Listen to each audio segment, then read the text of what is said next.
ঘামে গেছে ব্যাটাটা। চাচি আপনি এসব কি করছেন?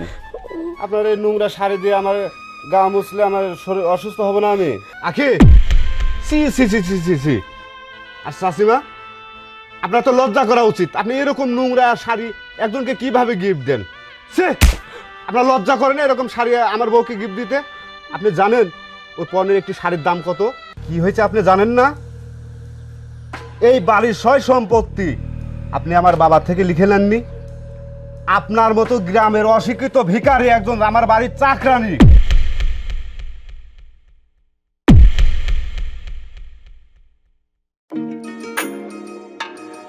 আরে বাবা, আমি নিজেই তো ভুলে যাচ্ছি।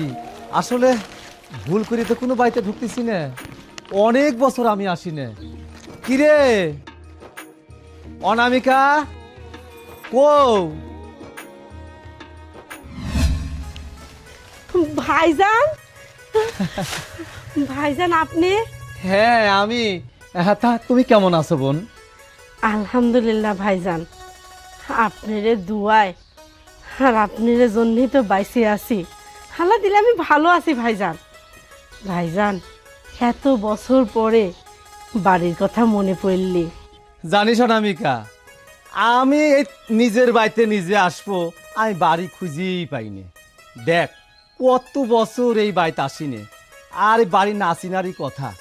লোকজনে জিজ্ঞাসা করে তারপরে আমি বাড়ি খুঁজে আজকে বাড়িতে এসে উঠলাম, জানিস? তা তো হওয়ারই কথা ভাইজান। কত বছর, প্রায় 25-26 বছর আপনি এই গ্রামের বাড়িতে আসেন না। বাড়ি কেমবা করে চিনবেন কন? তাও তো আল্লাহর অশেষ মেহেরবানি, শেষমেশ আপনি বাড়িটা তো খুঁজে পাইছেন। সেই যে ভাবি মরি গেল আর গ্রাম ছাড়িছেন, আর একবারের জন্যও গ্রামে আসেননি। থাক, আমি আবার পুরান কথা শুনে এই সুন্দর একটা সময়টা নষ্ট করে দিচ্ছি। আচ্ছা ভাইজান, আপনি তো আইছেন ঠিক আছে, কিন্তু এই সাওয়াল বউ এরা কিডা চিনলাম না তো ভাইজান। আরে অনামিকা, তুমি এর চিনলে না? আমাদের সেই রতন আর এই যে বৌমা। রতন? আমারে রতন? হ্যাঁ। ঘামে গেছে ব্যাটাটা। চাচি আপনি এসব কি করছেন? আপনার এই নোংরা শাড়ি দিয়ে আমার গা মুছলে আমার শরীর অসুস্থ হবে না? আমি না না না, আর তোমার ধর্ম না নে। তুমি কত বড় হয়ে গেছো বাজান, সে এতটুক দেখিছি, তারপরে তো আর বেটাটা কোনোদিনও দেখিনি। বাজান রে, তুমি কিছু মনে করে না। তোমার দেখি একটু আবেগপ্রবণ হয়ে গেছিলাম, বুঝছো বাজান? তোমার কত বছর দেখিনি, তুমি কিছু মনে করো না। আমি আর এই নোংরা হাত দিয়ে তোমাকে ছোবো না নে। তোমাকে একটু আমি চোখটা ভরে শান্তি করে দেখি। বৌমা, তুমি ভালো আছো তো? আমি ভালো আছি আন্টি। যাকরে মা, শুনে খুব ভাল লাগলো যে তোমরা সবাই ভালো আছো। কি ব্যাপার অনামিকা, আমরা দাঁড়া থেকে গল্পই করব না ভিতরে নিয়ে যাবে? দেখতো কথা, আমিও পাগল হয়েছি। দাঁড়া থাই থাই কথা করছি এই রোদের মধ্যে। ভাইজান আপনারা ঘরে যান, আপনার ঘর দুয়ার আমি সব সময় পরিষ্কার পরিচ্ছন্ন রাখি। আপনার ঘরে যান, আমি আপনাদের খাওয়া দাওয়ার ব্যবস্থা করি। যাও বাজান, ঘরে যাও। চলো। আজকে আমার মহা আনন্দের দিন। আজকের দিনের মতো আমি মনে হয় জীবনেও আনন্দ পাইনি। আজ আমি সব কিছু ভালো মন্দ রাখবো। এই পুষি, সর সর সর সর সর সর।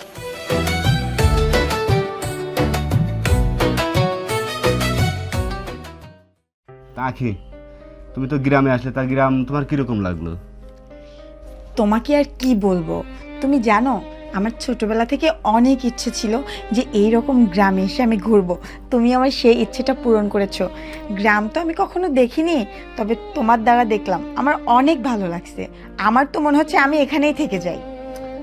কি বলছে সব? গ্রাম ভালো লাগলো আর কি বলবো জানো, গ্রাম ভালো লাগলেও কিন্তু ওই মহিলাকে দেখছো কিরকম নোংরা পরিবেশে আসি গায়ে হাত দেয়। আমার এসব একদম পছন্দ হয় না। আহা, তুমি এত রাগ কেন করছো? আসলে গ্রামের মানুষ তো, তারা তো এত শিক্ষিত না। আর তারা আমরা যেমন শহরের পরিবেশে থাকি, তারা তো সেই রকম পরিবেশ দেখেনি, তাই ওরা অত কিছু শিখে নাই। তুমি কিছু মনে করো না, দেখবা আস্তে আস্তে ঠিক হয়ে যাবে। আচ্ছা, দেখা যাক। শোনো না, আজকে কিন্তু বিকেলে আমাকে ঘুরতে নিয়ে যাবা। বাজান, চাচি, এই জন্য আপনাদের কিন্তু গ্রামের লোক অশিক্ষিত মূর্খ বলে। একটি রুমে ঢুকতে হলে নক করে ঢুকতে, আপনি জানেন না? দেখ তো কথা, আমরা গ্রামের মানুষ কি এত কিছু বুঝি নাকি? আর এরই তো নিজের সাওয়ালের ঘর, নিজের সাওয়ালের ঘরে ভাস্তির ঘরে ঢুকতে আবার নক করে ঢোকা লাগবে নাকি? ও বাজান, বৌমা শোনো, এই দেখো ওই গ্রামে শাল পালেক ধরি বুঝছাও, ডাব গাছে তুলি দিয়ে দেও, ডাব কাটি সাইরি এদের পানি বুঝাকে ভরি লিয়াইছে তোমার জন্য, তোমরা শান্তি করে খাও। দেখো তো চালা, সেই শহরে থাহো একটু মানে তাজা কোনো কিছুই খাইতে পারো না, এই জন্যই দেখো ডাবের পানিটা আনিছি, তোমরা দুইজন খাও। বাজান, রাগ করে না, অত কিছু বুঝেনি, এলো খাও। শোনেন চাচি, এইসব ডাবের পানি খাবো না। আপনার হাত নোংরা, আপনার শরীর নোংরা। এই ডাবের পানি খেলে আমাদের পেট খারাপ হয়ে যাবে। আহা, আজেবাজে কথা কেন বলছো? ডাবের ভিতরে তো আর নোংরা থাকে না, তাই না? ডাব তো গাছে থাকে। আন্টি, আপনি দেন, আমরা খেয়ে নিব। হ, লেও বৌমা, খাও তোমরা। তাহলে আমি এখন যাই খাইয়ে, কিন্তু আর তোমার জন্য ভালো মন্দ রাঁধিছি বুঝছাও, এটি এখন খাও, রাধাটা একটু হোক, তারপর তোমার ডাক দিলে খাইবি যায়, ঠিক আছে? ঠিক আছে আন্টি।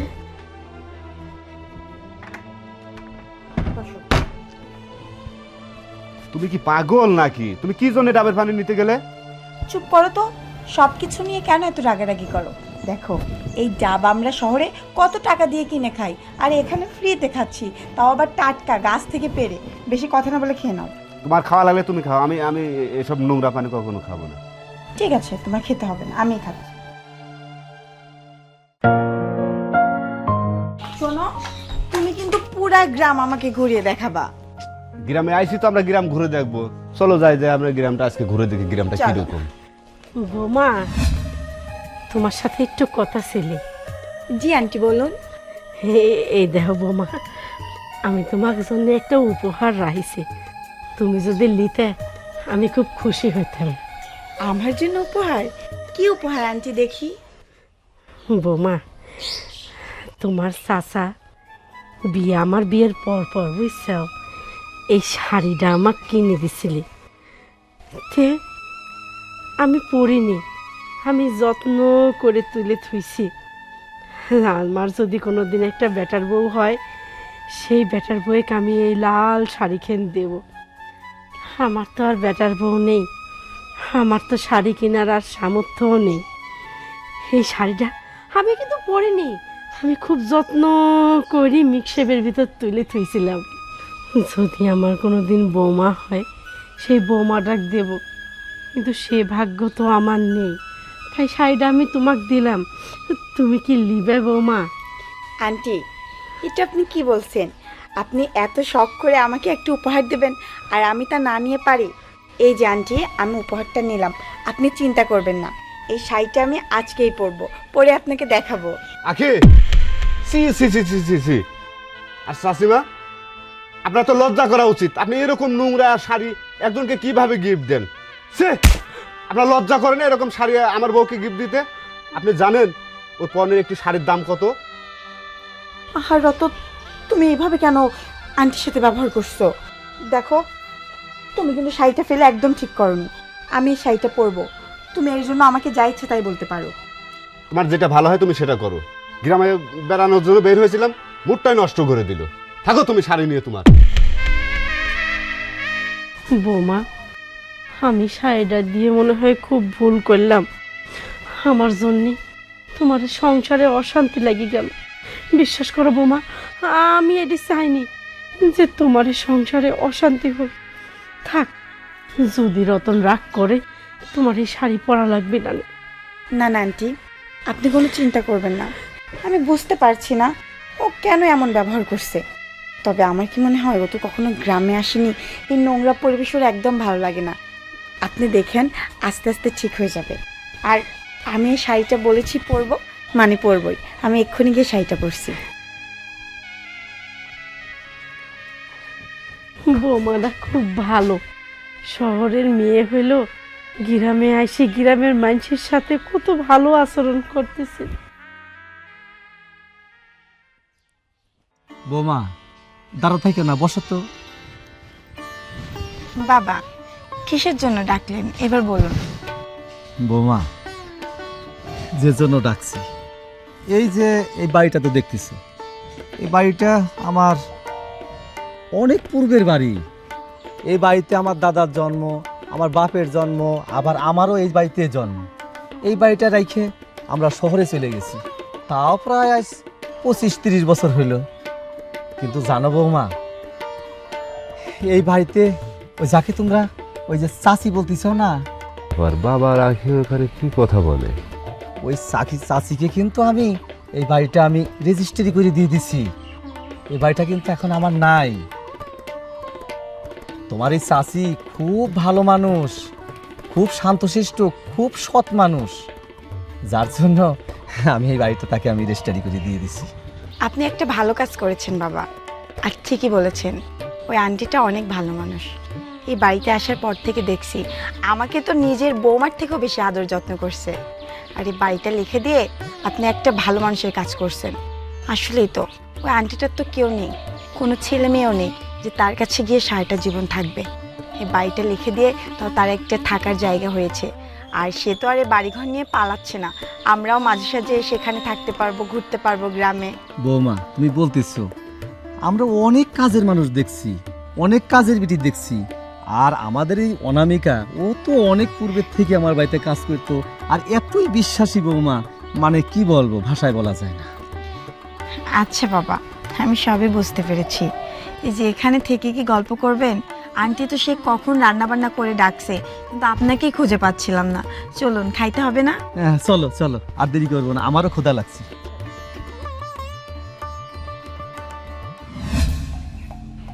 এই বাড়ির সয় সম্পত্তির মালিক আমার বাবা। তাহলে এই বাড়ির সয় সম্পত্তির মালিক যদি আমার বাবা হয়, তাহলে এই গ্রামের অশিক্ষিত ফকিন্নি, যে কিনা আমাদের বাড়ির চাকরানি, তার নামে কেন এই জমি লিখে দিল? বুঝতে পারছি, নিশ্চয় এই ফকিন্নি আমার এই বাবা মাকে তাবিজ কবজ করছে। হয়তো কখনো তো আমার বাবা এই জমি এই ফকিন্নির নামে লিখে দিবে না। যেভাবেই হোক, কারণ এই জমির উত্তরাধিকারী আমি। এই বাড়ি ঘর ভেঙে এখানে আমি বিল্ডিং তৈরি করব।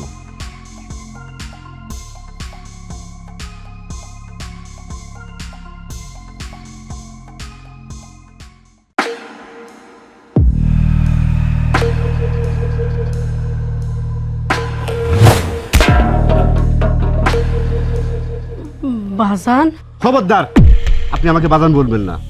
আপনার এই মুখে বাজান ডাক মানায় না। কে বাজান, কি হয়েছে? কি হয়েছে আপনি জানেন না?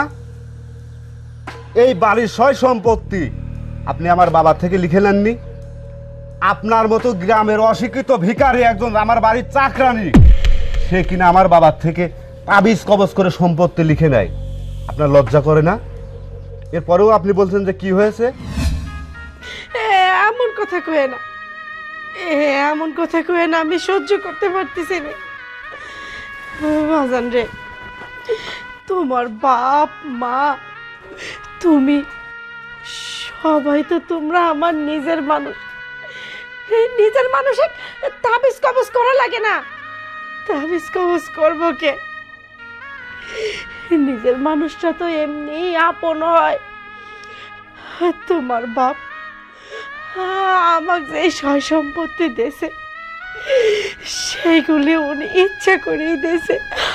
আমি তোমার বাপ মাকে তাবিজ করে নে, আমি তাবিজ করে নে। হ্যাঁ, আমি গরিব হতে পারি, কিন্তু আমি লোভী না, আমি ছোট লোক না। আর যদি লোভ থাকতো, তাহলে অনেক আগেই এই সয় সম্পত্তি বিক্রি করে আমি অনেক দূরে চলে যাইতাম, কিন্তু আমি যাইনি। তোমার বাপের এই সম্পত্তি আগলে আমি পড়ে রয়েছি। কেননা তোমরা একদিন আসবে, বাপের ভিটা দেখতে আসবে। বাপের ভিটাটা খুব আপন হয় গো। আমরা গরিব অসহায়, কিন্তু আমরা লোভে না, ছোট লোক না। আমি তোমার বাপে তাবিজ করিনি। অন্তত তোমার মুখের এই কথাটা শুনে আমার কলিজার ভেতর মোচড় দিয়ে উঠেছে। আমি সহ্য করতে পারতেছি না। তুমি আর কয়ো না, আর কয়ো না।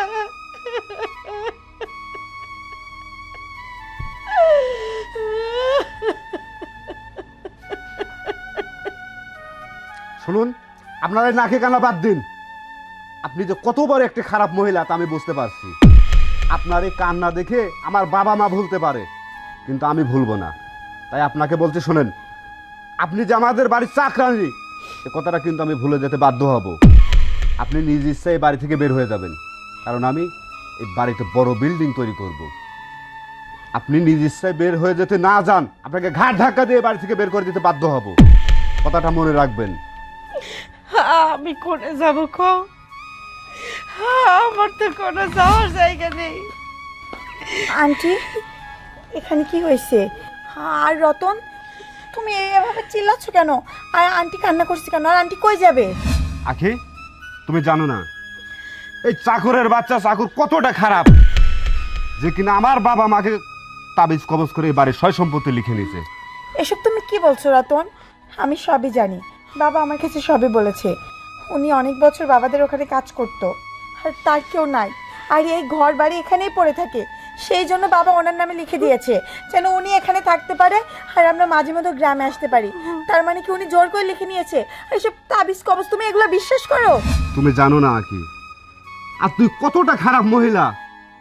আজ আমি বুঝতে পারছি যে আমার বাবা তোকে কেন সম্পত্তি লিখে দিছিল। তুই শুধু আমার বাবা মাকে তাবিজ কবজ করিসনি, তুই তো আমার স্ত্রীকে সহকারে তাবিজ করেছিস। তোর মতো গরিব ফকিন্নে ছোট লোক, যে কিনা আমার বাড়ির চাকরানি হওয়ার যোগ্যতা রাখিসনি, তারপরেও আমার বাবা মা তোকে আমার বাড়ির চাকরানি রেখেছিল। শোন, তোকে ভালোভাবে বলে রাখি, এই বাড়ির সয় সম্পত্তির উত্তরাধিকারী আমি চাই না এই বাড়িতে কোনো চাকরানি বসবাস করুক। তাই তোকে সাপ সাপ বলে রাখছি, শোন, আমি যেন ফিরে এসে তোর মুখ না দেখি, এই বাড়ি থেকে তুই বের হয়ে চলে যাবি। কথাটা মনে রাখিস। আখি, চলো।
না, আচ্ছা, আমি যদি এই বাড়িতে না যাই, রতন কি তাই আমাকে বাইর করে দিতে পারবে নি?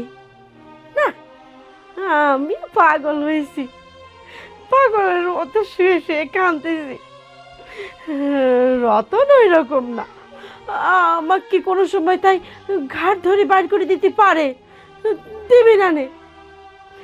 রতন খুব ভালো, ওই উপরেই একটু ওরকম, ভিতরটা সেই নরম নরম মনের মানুষ।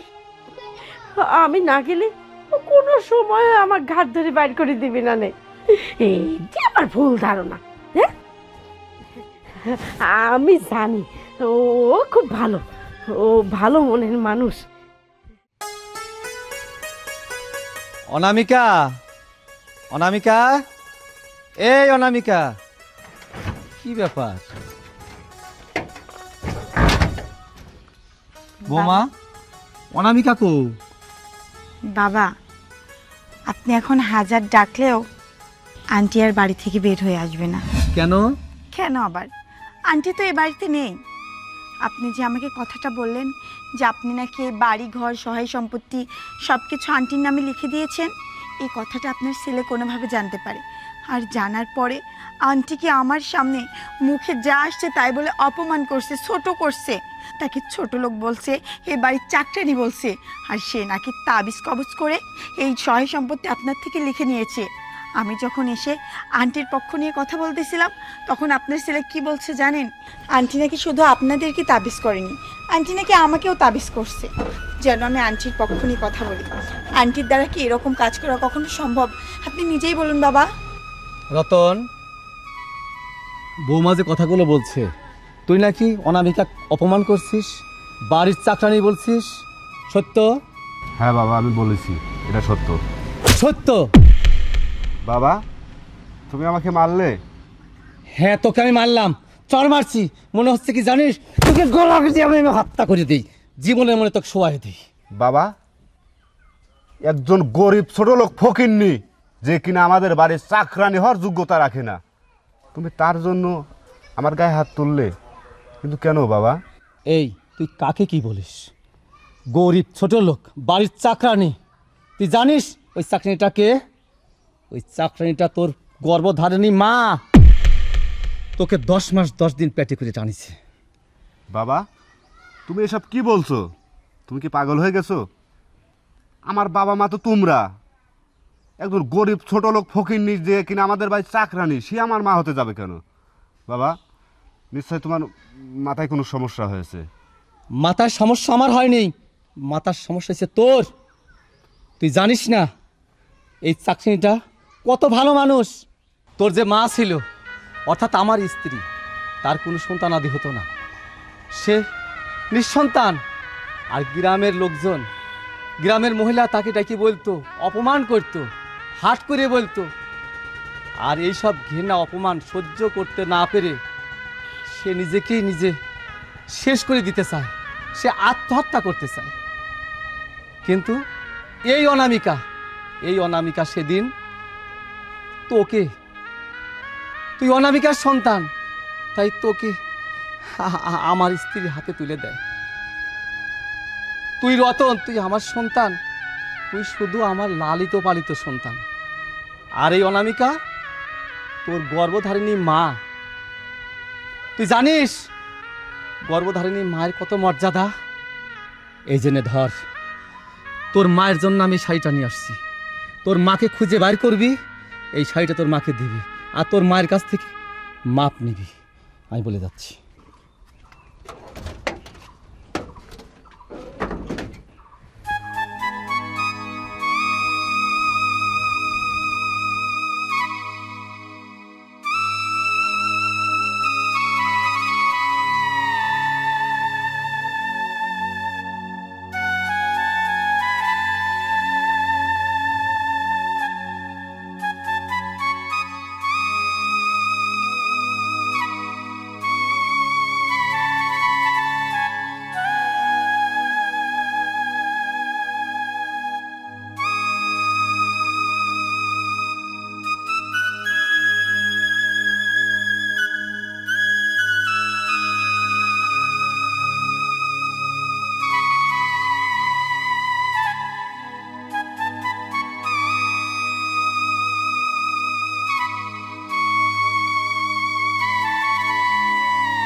দেখো, তুমি আর এভাবে মন খারাপ করে থেকো না। তুমি তো মায়ের চিন্তায় চিন্তায় খাওয়া দাওয়ায় ছেড়ে দিচ্ছ। এভাবে যদি চলতে থাকো তাহলে তুমি নিজেই তো অসুস্থ হয়ে পড়বা। আখি, সত্যি আমি একটু অমানুষ। যে মা আমাকে গর্ভে ধারণ করেছিল, যে মা আমাকে এই পৃথিবীর মুখ দেখিয়েছে, আমি সেই মাকে আমি এই বাড়ি থেকে বের করে দিতে চেয়েছি। সেই মাকে আমি চাকরানি বলেছি, আমি তাকে অপমান করেছি। আসলে আমি কিন্তু সন্তান নামে কলঙ্ক। আমি কেমন সন্তান বলো, যে কিনা নিজের মাকে চিনতে পারি না। নিজের যে গর্ভধারিণী সে আমার মা, আমি তাকে চিনতে পারলাম না কেন আখি? দেখো, আমি যে তোমার কষ্ট আর সহ্য করতে পারছি না। আখি, আমি কি করব বলো? আমি মাকে যে অপমান করেছি, যেসব কথা বলেছি, আমি মায়ের সামনে কোন মুখ নিয়ে দাঁড়াবো বলো? দেখো, সন্তান যখন মায়ের কাছে কোনো অন্যায় করে, মা কিন্তু মন থেকে সন্তানের উপর রাগ করে থাকে না। হয়তো মা একটু কষ্ট পেয়েছে, কিন্তু আমার এই মন বলছে তুমি যদি মায়ের সামনে গিয়ে দাঁড়াও, মায়ের কাছে ক্ষমা চাও, আমার বিশ্বাস মা তোমাকে ক্ষমা করে দেবেন।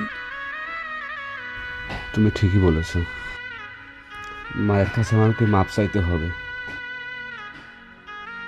আমরা মায়ের কাছে চলো যাই। চলো।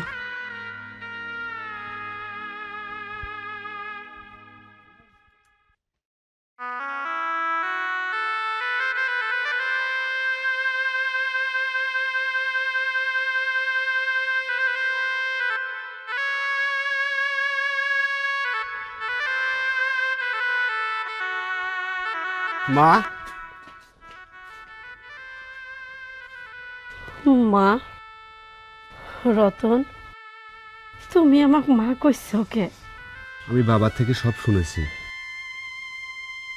তুমি আমার মা।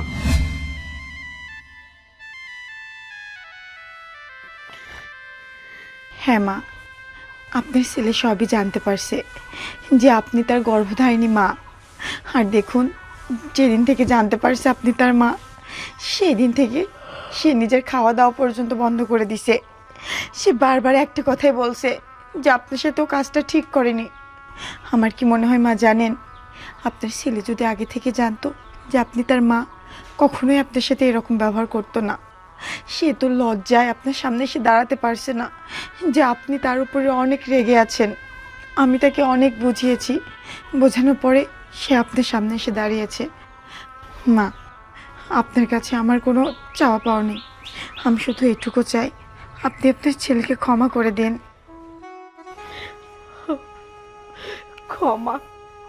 কিসের ক্ষমা? একটা সন্তান কখনো মার কাছে কোনো অপরাধ করতে পারে না। আমি তো মা, আমিও কিসের ক্ষমা করব? আমার কাছে রতন কোনো অপরাধ করেনি। ও যে আমার নারী চিরা ধন, আমার একমাত্র সন্তান। জানো বৌমা, রতন যখন এইটুক, তখন এই হাত দিয়ে আমি ভাবিজানের কোলে আমার রতনে তুলে দিছি। সেই দিন আমি এই হাত দিয়ে কোনোদিন রতনে ছুঁয়েও দেখিনি। জানো আমার কত ইচ্ছা হয়েছে আমি এই দুইটা হাত দিয়ে রতনে ছুঁই, রতনে জড়াই ধরি, ধরে সারে কই, রতন রে আমি তোর মা, তুই আমার সন্তান। তো আমি করতে পারিনি, আমার মুখটা ফাটে গেছে। আমার কতবার মনে হয়েছে ছুটে গিয়ে রতন মুখটা ধরে একটু দেখি, একটু শুয়ে দেখি আমার বেটাটা, কিন্তু পারেনি। ভাইজান কষ্ট পাবে, আমার রতন কষ্ট পাবে শুনলে যে ভাই ভাবি ওর আসল মা না।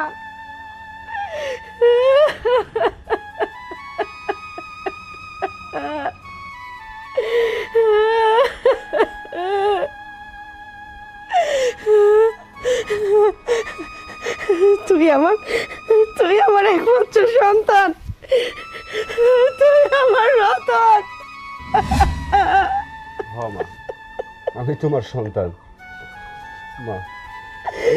না জেনে তোমার প্রতি অন্যায় করে ফেলেছি মা। তোমাকে চাকরানি বলেছি, কত কথা বলেছি মা। তুমি আমাকে মাফ করে দিও মা। এই কথা কইসনি বাজান, এই কথা কইসনি। তুই আমাকে যত কষ্ট দিয়ে এই কথা কইস, আমি কিছু মনে করিনি তো। তুই যে আমার নারী শিরাধর, তুই আমার একমাত্র সন্তান, তোর কোনো কথাই আমি কষ্ট পাইনি। এই যে তুই আমাকে মা কয়ে ডাকতেছিস, 25-26টা বছর পর আমি আমার নিজের সন্তানের মুখে মা ডাক শুনলাম। আমি তো কোনোদিন আশাই করিনি যে আমার সন্তান আমাকে মা কয়ে ডাকবি। আল্লাহ, তোমার কাছে আমার হাজার হাজার শুকরিয়া যে তুমি আমাকে মা ডাক শোনাইছো।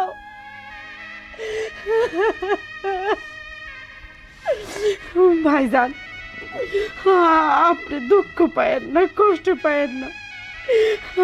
আমি আপনার সন্তানের কেড়ে নেব না। আমি এই 2 হাত দিয়ে আমার নারী সেরা ধন একমাত্র সন্তানকে আমি আপনার হাতে তুলে দিয়েছিলাম। আপনিও মানুষের মতো মানুষ করেছেন, প্রতিষ্ঠিত করেছেন। আপনার কাছে আমি চিরকৃতজ্ঞ। আপনি কোনো চিন্তা করেন না ভাই, আমি রতনের কাড়ে নেব না। শুধু আমার মাঝে মধ্যে ওর মুখটা দেওয়ার জন্য অনুমতি দিয়েন ভাইজান। হ্যাঁ বোন, আমি আমি সব বুঝি। আমি তো মানুষ, আর আমার এই বিশ্বাস আছে তুমি কোনোদিন তোমার ছেলেকে ছিনায় নেবে না। যদি ছিনাই নিতে, তাহলে এই এতটুক থাকতে আমার কাছে তুমি ওকে আমাকে দান করতে না। এই বিশ্বাস আমার আছে। রতন শোন, তুই তো বলেছিস এই বাড়িটা ভেঙে আবার নতুন করে তুই বিল্ডিং করবি। তুই বাড়ি ভেঙে নতুন করে বিল্ডিং কর। আমরা সবাই এই বাড়িতে আমরা একখানেই থাকবো, আমরা কোথাও যাব না। আজ থেকে আমরা এই বাড়িতেই থাকবো। তুমি ঠিকই বলেছো বাবা। আমি এখানে নতুন বাড়ি করে আমার মা এবং তোমাদেরকে নিয়ে একসাথে এই বাড়িতে থাকবো।